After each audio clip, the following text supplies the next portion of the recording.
I'm here at Black and White Coffee Roasters in Raleigh, North Carolina, and I spend a lot of time here because this is where I work. But today I'm here with Dan. Hi, Dan. What's up? Dan is behind the entire instant coffee program here at Black and White. So Dan's gonna take us around, show us step by step behind the scenes at how Black and White's instant coffee is made. Heck yeah.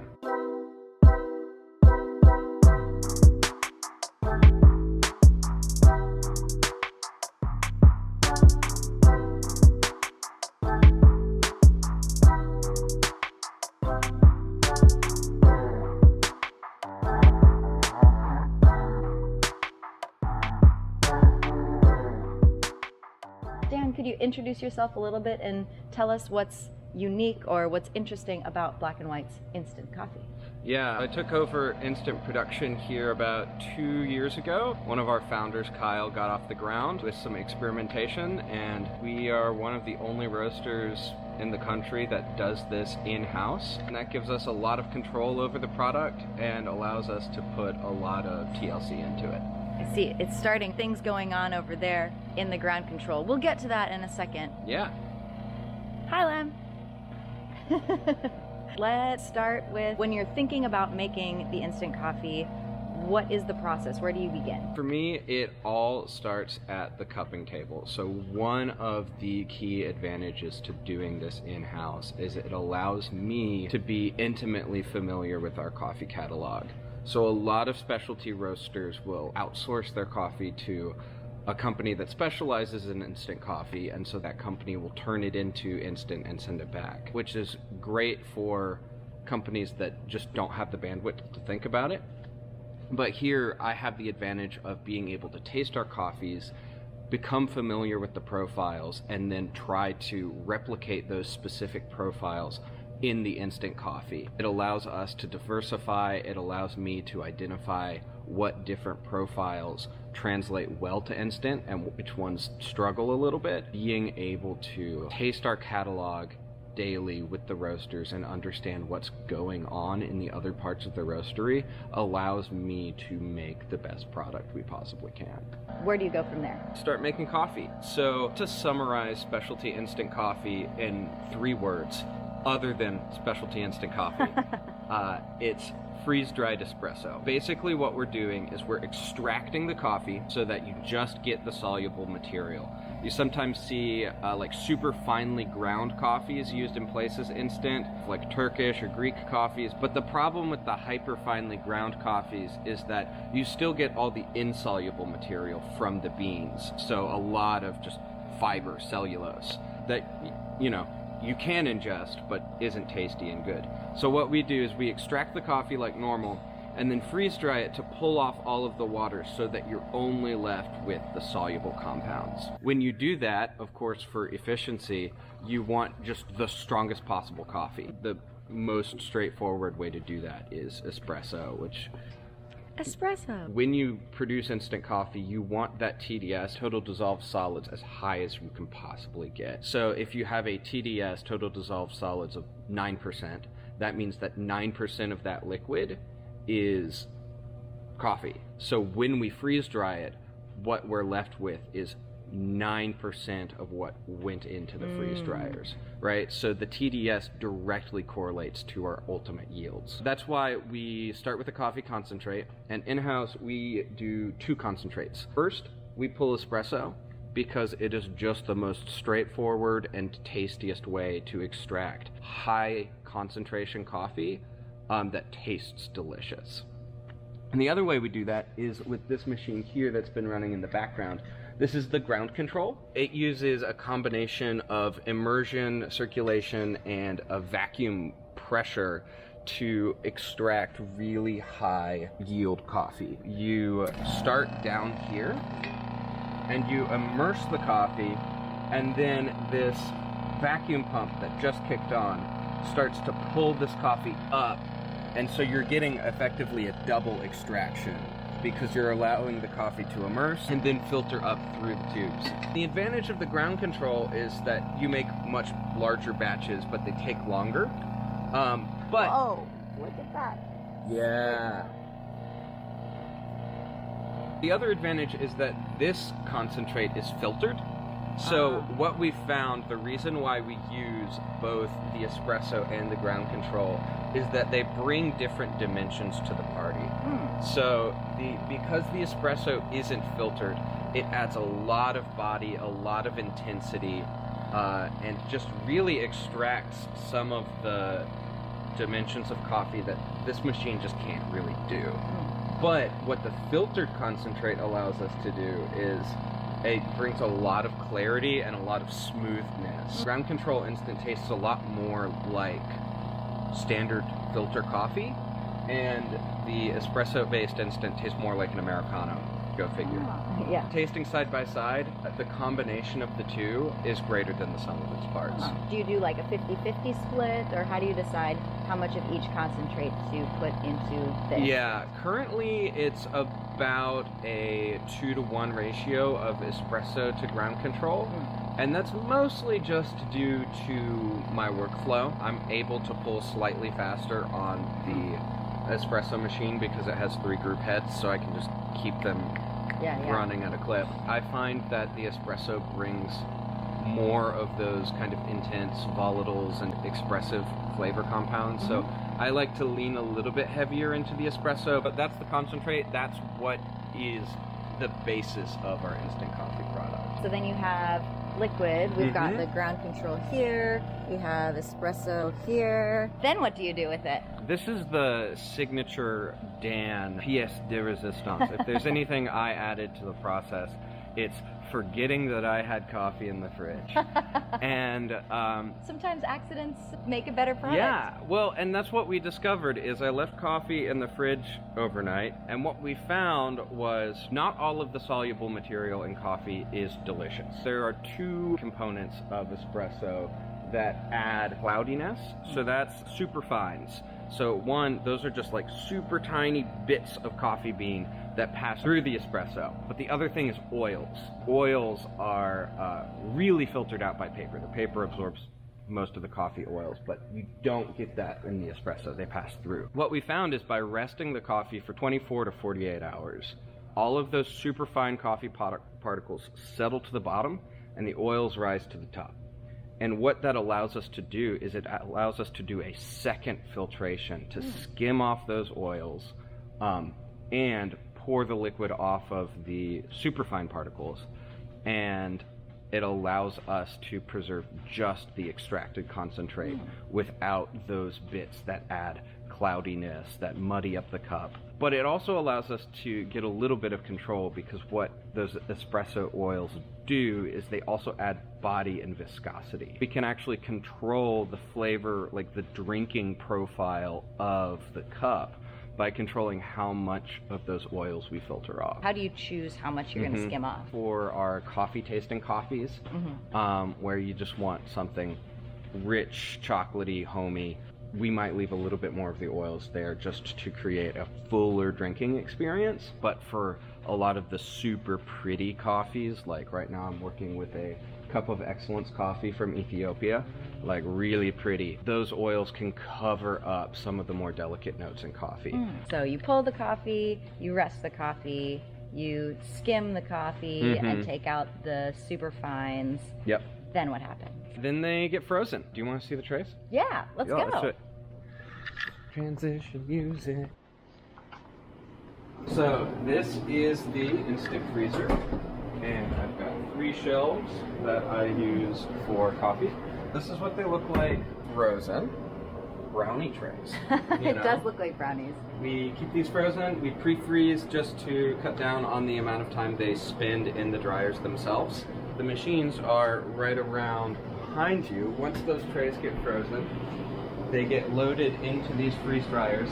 It's a little bit loud, so we'll just do a quick tour. This is the freeze dryer. What happens is we load them in, and this dryer goes all the way down to negative 40 degrees. Wow. And what it does is it then pulls out all of the air using this vacuum pump. In a vacuum, 2 really important things happen.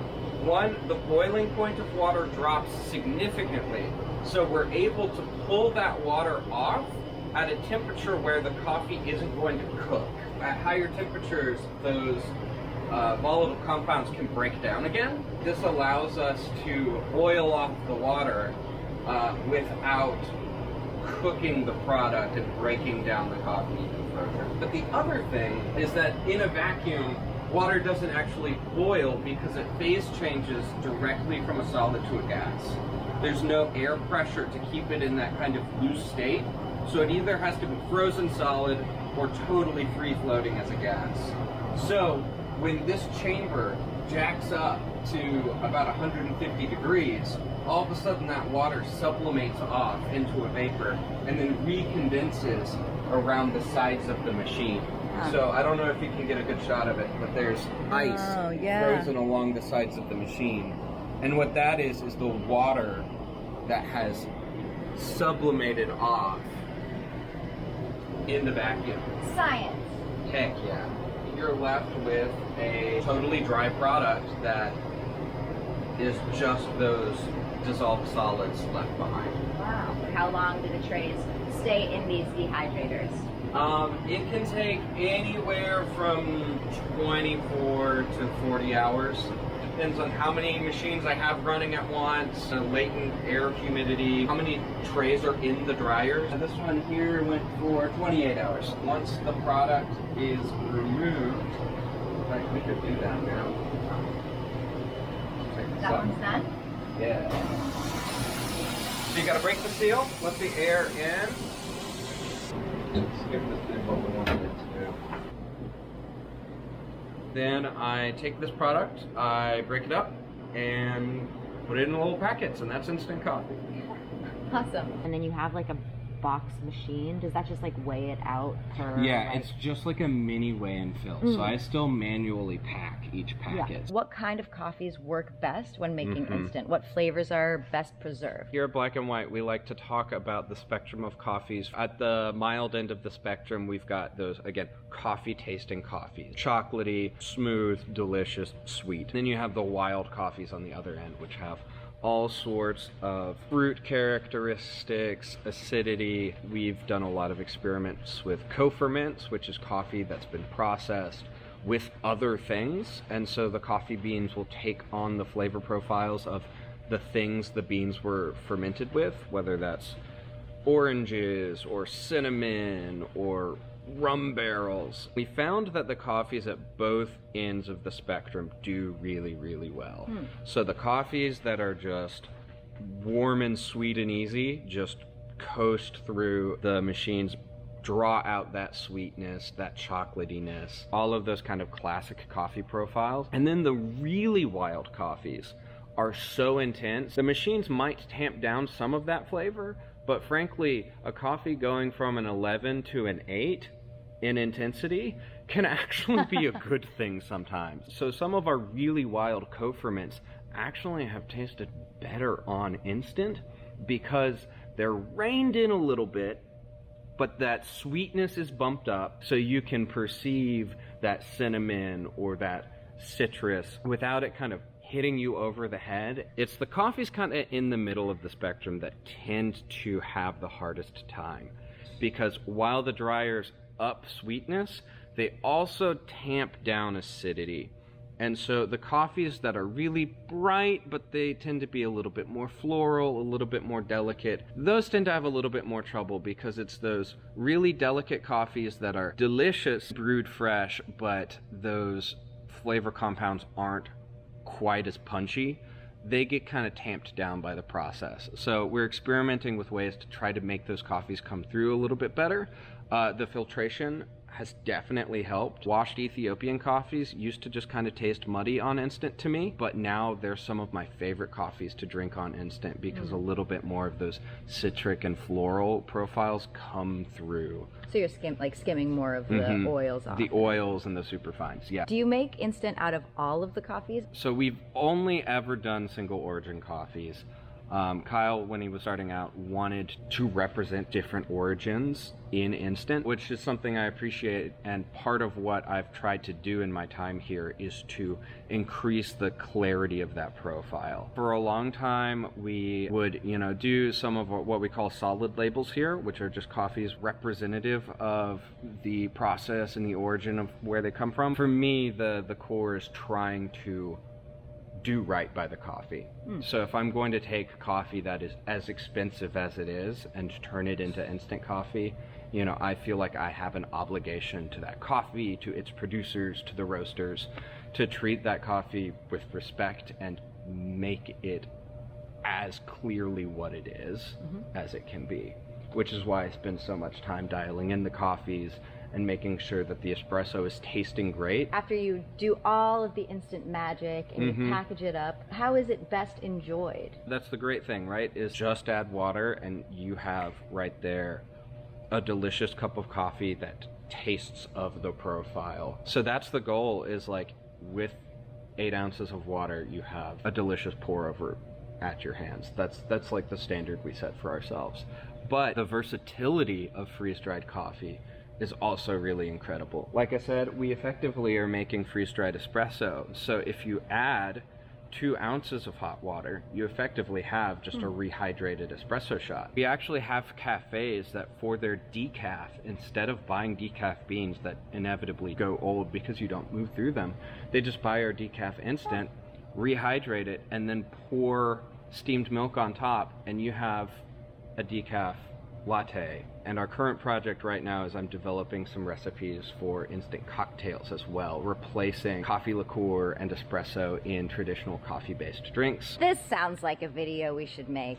Yeah, so that recipe is in development, so we'll see if it goes anywhere. Is there anything else you want to say about the instant program? I mean, we've walked through all of the steps. What else? Yeah, well, I think the last thing to say is like, why do we do this? Like, why does somebody pay me to do this? Yeah, and it's a lot of machines and a lot of your time. Yeah, and I mean, that's the reason why most people don't do this, is because it's super labor intensive. It requires a fairly big investment in machines, luckily, many of which we already have. So the espresso machine I use is the competition machine for USB-C. It's a good use of the tools we already have. But why are we doing this? Because we can. I'm really grateful to be working in a place where coffee innovation and attention to detail and quality is something we do for its own sake. When thinking about our instant program, it's much more than trying to create a product for me. Staying true to the coffees and the resources we've been given, while also giving people a palette for them to embark with their own creativity, whether that's instant decaf lattes or cocktails or coffee to take on your next backpacking trip. I want to embody excellence in everything we do so that people have a product that they can do excellent things with. That's really the ethos behind the product for me. It's much more than trying to get something on the shelves. It's about excellent coffee. Kyle Ramage, everyone. So Kyle, what made you start the instant program in the first place? Right, so I guess it was 2016.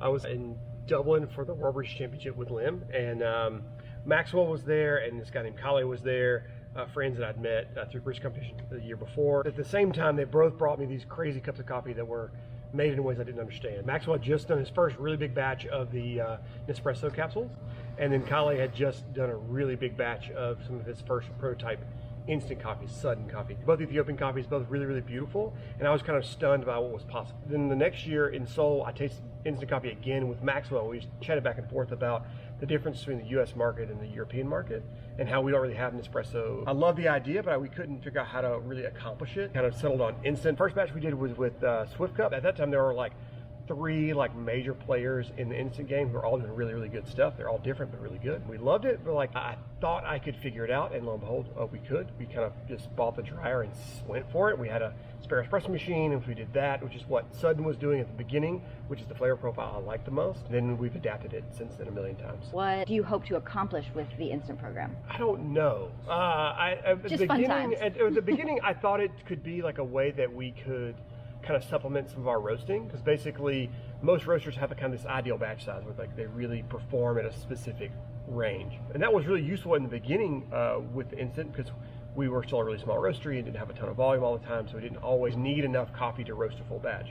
But now with the way the black and white's kind of grown, it's not as necessary, so now it's a little bit more for fun. And honestly, the instant is not crazy scalable. That's like the biggest issue with it. Once you get to a certain size, which is kind of where we are now, it starts to become like really laborious to really do. And so like Dan's kind of full-time job is instant production. So it's honestly at this point, it's mostly for fun and to get people thinking about the possibilities of coffee flavor. And that's kind of one of our kind of taglines is to be at the bleeding edge of what is possible with coffee flavor. A lot of times we kind of focus that information on like roasting and fermentation, but also instant coffee competitions, whatever. So it's kind of it's a creative outlet that's for both, honestly, mostly for fun. Cool. Thanks, Kyle. Thank you for explaining the whole process of instant. I mean, I see you basically doing this every single day. Yeah. So knowing a little bit more about what goes into each step is really cool. Thanks. Yeah, well, I'm glad to talk about it and love to share the gospel of black and white instant coffee. Awesome. Well, thanks, Dan. If you like this video, click the like button, subscribe below to see more videos, and we'll catch you next time. Cheers.